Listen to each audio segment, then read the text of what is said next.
من، با قبونی برای باغ چشات بشم من.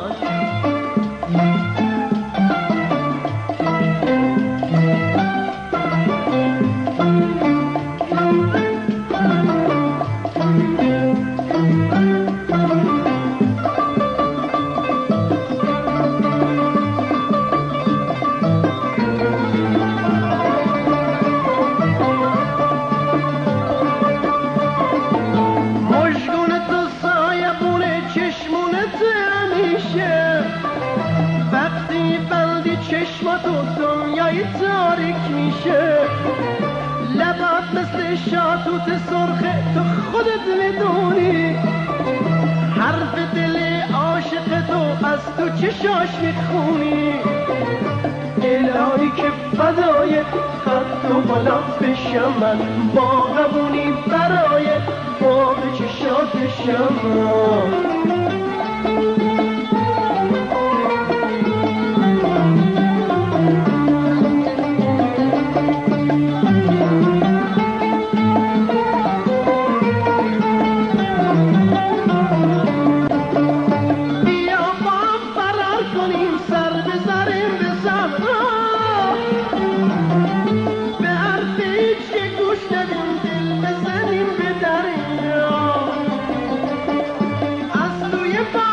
عاشقی گلهای سرخ بچینی،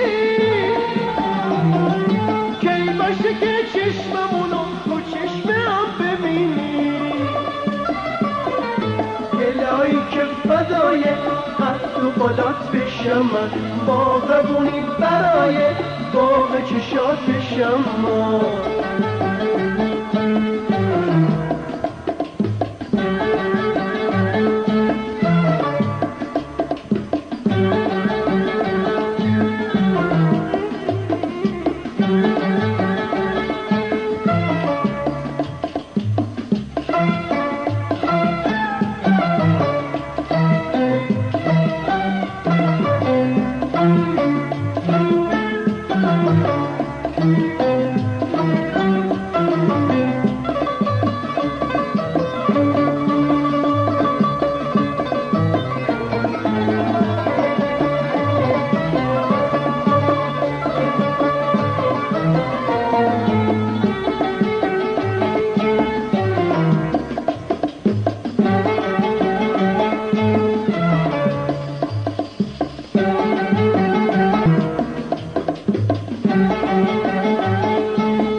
کدومش مثل یه چراغه،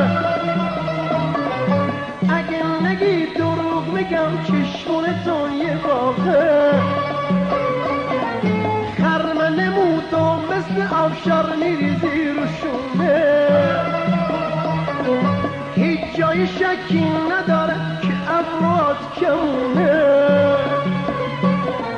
الهی که فدای قد و بالات بشم من، با قبونی برای باغ چشات بشم من. الهی که فدای قد و بالات بشم من، با قبونی برای باغ چشات بشم من. الهی که فدای قد و بالات